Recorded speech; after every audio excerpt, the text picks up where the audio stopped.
Hello everyone, perkenalkan saya Afifah Putri Pinasti dari Prodi Farmasi Stikes Harapan Ibu Jambi.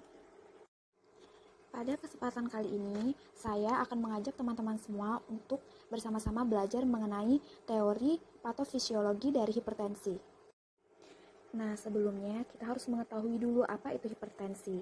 Di sini, menurut Kementerian Kesehatan Republik Indonesia, hipertensi ini sama diartikan dengan penyakit darah tinggi, di mana tekanan darah sistol dan diastol berada di atas angka 140 per 90 mm Hg.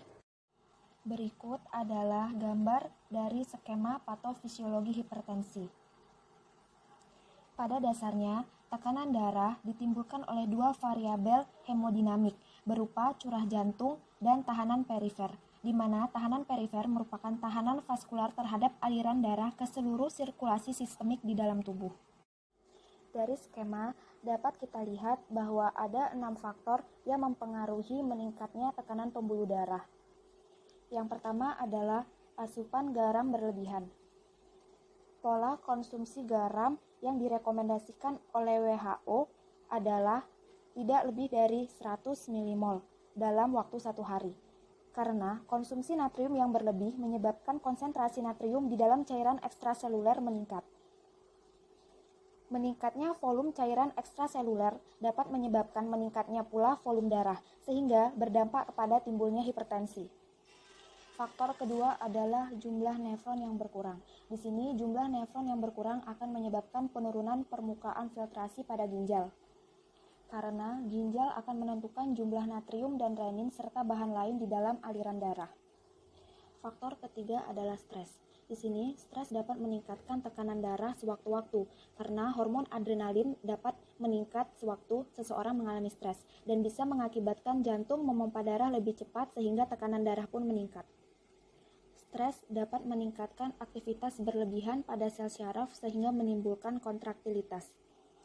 Faktor keempat adalah perubahan genetis, di mana perubahan genetis ini akan menyebabkan perubahan pada membran sel, yang juga akan menimbulkan kontriksi fungsional dan hipertrofi struktural.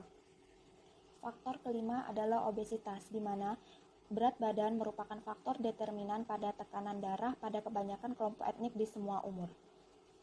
Perubahan fisiologis dapat menjelaskan hubungan antara kelebihan berat badan dengan tekanan darah, yaitu terjadinya resistensi pada insulin dan hiperinsulinemia.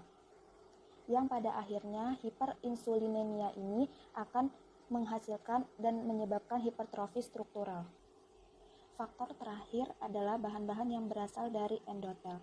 Disfungsi dari endotel dapat memunculkan berbagai masalah kardiovaskular seperti penyakit jantung, arteri perifer, dan juga tekanan darah yang tinggi, sehingga mempengaruhi hipertrofi struktural.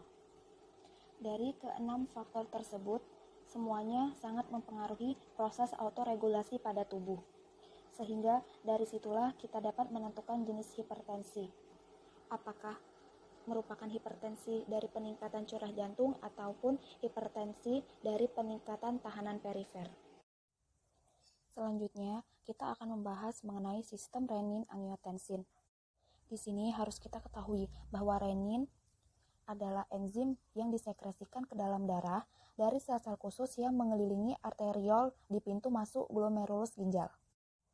Renin berfungsi sebagai katalis yang merubah protein plasma angiotensinogen menjadi dekapeptida yang disebut angiotensin 1.